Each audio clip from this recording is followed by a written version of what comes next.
गुरु प्यारी साध संगत जी, प्रेम से कहना धन निरंकार जी। साध संगत जी, शुरू करते हैं आज की साखी, जिसका विषय है झूठ। चलिए सुनते हैं आज की साखी। आज की ये साखी साध संगत जी, घर परिवार के सभी लोग बहुत खुश थे, क्योंकि मिताली के घर पर संतान का जन्म होने वाला था। और ये खुशी दोगुनी हो गई थी, क्योंकि 3 सप्ताह के बाद मिताली की ननद तारा ने भी ये खुशखबरी सुनाई। दोनों यह सफ़र धीरे धीरे तय करते हुए आगे बढ़ रही थी। अब मिताली तो बच्चे के जन्म के लिए ससुराल में थी और वहाँ उसकी नंद तारा भी अपने ससुराल में थी। समय पूरा होने पर मिताली ने एक बेटे को जन्म दिया और तारा के घर बेटी का जन्म हुआ। दोनों के घरों में खुशियाँ मनाई जाने लगी। इधर जब घर पर एक समारोह रखा गया, उससे एक दिन पहले उसकी ननद के यहाँ पर भी समारोह रखवाया गया, लेकिन मिताली की सास के घुटनों में दर्द था, तो वो समारोह में नहीं जा पाई। उन्होंने शगुन वगैरह अपनी बेटी के घर भिजवा दिया था और साथ में 10 किलो लड्डू भी भिजवाए थे। मिताली की माँ ने भी उसकी ननद तारा की खुशी में अपनी खुशी दिखाते हुए उसके मायके में मिठाई वगैरह भिजवाई थी। अगले दिन मिताली की सास सुषमा जी के यहाँ पर समारोह था, तो उन्होंने मिताली की माँ को फ़ोन किया और कहा, आप लोग मिठाई थोड़ी अच्छी भिजवाएं, क्योंकि यहाँ पर लोग देखते हैं आप खराब मिठाई भेजेंगे तो हमारी नाक कट जाएगी। हमारे समाज में इतनी इज्जत है जो कि कम हो जाएगी। मिताली की माँ ने हंसते हुए कहा, चिंता मत कीजिए, हम एकदम शुद्ध देसी घी के लड्डू भिजवाएंगे। अगले दिन मिताली की माँ भी समारोह में शामिल होने के लिए आई थी। थोड़ी देर बाद सुषमा जी अपने कमरे के बाथरूम से बाहर आई, तो उन्होंने देखा कि मिताली मिठाइयों का डब्बा उनके बिस्तर पर रखकर वापस निकल रही थी। तो सुषमा जी ने जल्दी से जाकर मिठाई का डिब्बा खोलकर देखा और एक लड्डू निकालकर उसे सूंघ कर देखते हुए कहा, ये कैसी घटिया मिठाई भेजी है तेरी माँ ने। ये सुनकर मिताली के कदम वहीं रुक गए। वह पीछे पलटी तो उसकी सास उसे ताना मारते हुए बोली, ये तुम्हारी माँ ने क्या भिजवाया है। सच में तुम्हारी माँ तरह झूठ बोलने में एकदम माहिर है। ये असली घी के लड्डू नहीं हैं। तुम्हारी गरीब मायके वालों की औकात ही नहीं है असली घी के लड्डू भेजने की। अरे वह मना कर देते।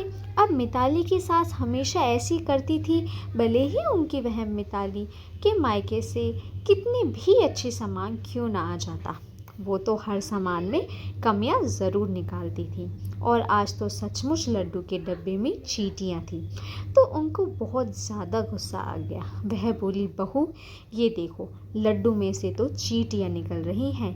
क्या ये मिठाई हम अपने रिश्तेदारों में बांटेंगे और अपने आसपास के लोगों में बंटवाएंगे? ये सब लोग देखकर लोग क्या क्या बोलेंगे। बहू के मायके से कितनी घटिया मिठाई आई हैं।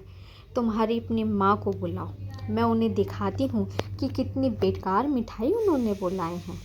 मिताली जब भी अपने मायके वालों के खिलाफ कुछ भी सुनती थी, उस बेचारी का चेहरा उतर जाता था। पिछली बार भी उसके मायके से आए हुए फलों को खराब कहकर उसकी सास ने उसे कितना कुछ सुनाया था, और बाद में शाम को वही सबसे पहले फल काटकर खाने के लिए बैठ गई थी। तब मिताली ने बस इतना ही बोला था अपनी सास से कि अगर आपको ये फल अच्छे नहीं लग रहे तो आप खा क्यों रही हैं। तब सुषमा जी गुस्से में कहने लगी कि फल खराब है तो क्या मैं इन्हें फेंक दूं? मेरा दिल इतना कठोर नहीं है कि मैं ऐसे खाने पीने की चीज़ों को फेंक कर इनका अपमान करूं, और ये फल इतने खराब हैं कि किसी को देने के लायक भी नहीं है। मैं तो मजबूरी में इन्हें खाना पड़ रहा है। सास का ये दोहरा रूप देखकर मिताली हैरान हो गई। वह सोचती थी कि मेरी सास की भी खुद की बेटी है, बेटी के ससुराल में वे भी सामान भिजवाती हैं। अगर वहाँ पर कोई इनके भेजे हुए सामान में यूँ कमियाँ निकाले तो इन्हें कैसा लगेगा। लेकिन तारा की शादी को 3 साल हो गए थे और अभी तक तारा के ससुराल वालों ने कभी कोई कमी नहीं निकाली थी। मिताली सोचती थी कि तारा के ससुराल वाले कितने अच्छे हैं जो रिश्तों का मान सम्मान रखते हैं। मेरी सास न जाने क्यों ऐसी हैं। खैर, हर बार सास के यह ताने सुनकर उसे बहुत बुरा लगता था, लेकिन आज मिताली को बुरा नहीं लगा, उसे अच्छा लग रहा था। आज तो मिताली ने सास को जवाब देते हुए कह दिया, माँ जी, ये लड्डू मेरे मायके से नहीं आए हैं। उसकी सास हैरान होते हुए बोली, तुम्हारे मायके से नहीं आए तो कहाँ से आए हैं? मिताली ने अपनी हंसी रोक कर कहा, माँ जी, ये लड्डू मेरी माँ नहीं लाई है, बल्कि ये तो तारा के ससुराल से आए हैं। ये सुनकर वह सकपका गई और बोली, ये तुम क्या बोल रही हो? मिताली धीरे से मुस्कुराकर बोली, माँ जी, ये वही लड्डू हैं जो आपने खरीद कर दीदी के घर भिजवाए थे। वहाँ से ये लड्डू वापस आ गए। उनका कहना है ये लड्डू खराब हैं और जो लड्डू मेरी माँ ने तारा दीदी के ससुराल में भिजवाए थे वे लड्डू उन्हें पसंद आ गए, तो उन्होंने वो लड्डू रख लिए। ये सुनकर सुषमा जी को बहुत बुरा लगा। तभी उनकी बेटी तारा ने कमरे में आकर कहा, हाँ माँ, तुमने तो मेरे ससुराल में मेरी नाक कटवा दी। ये तुमने कैसे लड्डू भेजे थे? तब सुषमा जी सक पकाते हुए बोली, मैंने तो अच्छे लड्डू खरीदे थे, दुकान वाले ने लगता है कुछ खराब लड्डू भी दे दिए होंगे। तारा बोली, अपनी माँ, आपको तो लड्डुओं की इतनी पहचान है। भाभी के मायके से जब भी कोई सामान आता है तो आप कितनी कमियां निकालती हो, तो फिर आपने मेरे लिए ख़राब सामान कैसे बेचा? अब सुषमा जी क्या बोलती, वह नज़रें चुराने लगी तो मिताली ने उनके ओर लिफाफा बढ़ाते हुए कहा, माँ, मैं जानती थी कि मेरे यहाँ से कुछ भी सामान आएगा तो आप कमियां निकालेंगी ही, इसलिए मैंने माँ को मना कर दिया था और कहा था कि आप पैसे ही दे देना। मेरी सास अपनी पसंद से मिठाई फल वगैरह ले लेगी, इसलिए आप पैसे रख लीजिए। आप तो सुषमा जी एकदम झिप गई। वह बहू को पैसे वापस करते हुए बोली, ये पैसे अपनी माँ को दे देना, मुझे इन रुपयों पैसों में से कुछ नहीं चाहिए। और उन्होंने तो अच्छा सामान ही भिजवाया था, तभी तो तारा के ससुराल वालों ने उनका भेजा हुआ सामान और लड्डू रख लिए, अच्छे ही लगे होंगे। इतना कहकर उन्होंने सर झुकाया तो तारा कहने लगी, माँ, मैंने अपने ससुराल में ये लड्डू किसी को नहीं दिखाए। ये बात ये नहीं है कि लड्डू का डब्बा मैंने पहले ही खोल लिया था और मैंने जब पहला लड्डू उठाया उसमें चींटी लगी थी। लड्डू सूंघकर देखने से लग रहा था कि ये ख़राब हैं, इसलिए चुपचाप मैंने वापस ले आई। मैंने अपने पति से बोला कि वह अपने नाम से अच्छी मिठाई खरीद कर मेरे ससुराल में दे दें, किसी को कुछ पता नहीं चला। और मैं आपको भी नहीं बताना चाहती थी। मैंने हमेशा देखा कि भाभी के मायके से आए हुए सामान में आप हमेशा कमी निकालती हैं। इस बार सच में आपका भेजा हुआ सामान थोड़ा ख़राब निकला, तो मुझे लगा मैं आपको समझा दूं। जब अच्छा सामान होता है फिर भी आप कमी निकालते हो तो भाभी को कितना बुरा लगता होगा। अब कोई कहीं सामान भिजवा कर आता है तो वह ख़राब निकल जाता है, तो उसमें भेजने वाले की भी ज़्यादा गलती नहीं होती, क्योंकि दुकानदार कभी कभार गलती से या जानबूझकर अंदर ख़राब सामान भी मिला देता है। जब ज़्यादा मात्रा रहती है तो हम एक एक चीज़ को उठाकर चेक नहीं कर सकते, इसमें भेजने वाले की भी क्या गलती। हम उसे मान सम्मान का प्रश्न बनाकर बैठ जाते हैं। माँ भूलती तो कैसे भी हो सकती है, लेकिन भाभी का मायके से जो भी सामान आता है वो सब अच्छा होता है, फिर भी आप कमियां निकालती हो। बस इसलिए आज आपको समझाने के लिए मैं ये लड्डुओं का डब्बा यहाँ लेकर आई थी।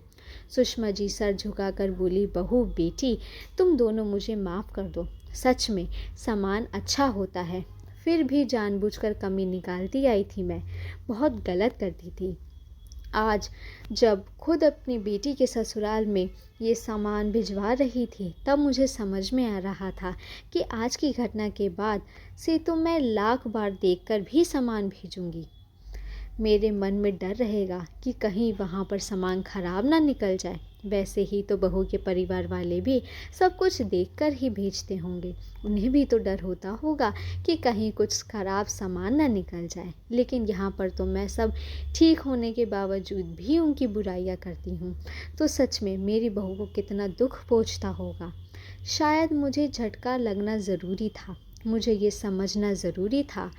आज सच में मुझे मेरी गलती समझ में आ गई। मिताली ने धीरे से मुस्कुराकर कहा, कोई बात नहीं माँ जी, आपकी अपनी गलती का एहसास हो गया, समझ में आ गई, हमारे लिए इतना ही बहुत है।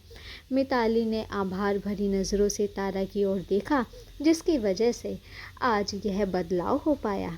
साथ संगत जी, सुषमा जी तो समझ गई थी कि एक बेटी के परिवार वाले कभी भी जानबूझकर उसके ससुराल में ख़राब सामान नहीं भेजते, लेकिन फिर भी इस दुनिया में बहुत सारे लोग ऐसे होते हैं जो बहू के मायके से जब भी कोई सामान आता है तो उसमें कमियां ज़रूर निकालते हैं। और हमें पूरा यकीन है कि अधिकतर लोग ऐसे ही होते हैं जो अच्छा सामान आने के बाद भी कमियां ज़रूर निकालते हैं, चाहे उन्हें जानबूझकर कमियां निकालनी पड़े। लेकिन ऐसा करना नहीं चाहिए। एक बार बहू की जगह पर अपनी बेटी को रख कर देखिए। अगर आपकी बेटी के ससुराल में आपके भेजे हुए सामान में कमी निकाली जाए तो आपकी बेटी को और आपको कैसा लगेगा? बस यही सोच रखिए। उसके बाद आप अपनी बहू के मायके से आए हुए सामान में कभी कोई कमी नहीं निकालेंगे। अगर आज की साखी साथ संगत जी आपको पसंद आई हो तो वीडियो को लाइक और चैनल को सब्सक्राइब ज़रूर कीजिएगा। धन्य निरंकार जी।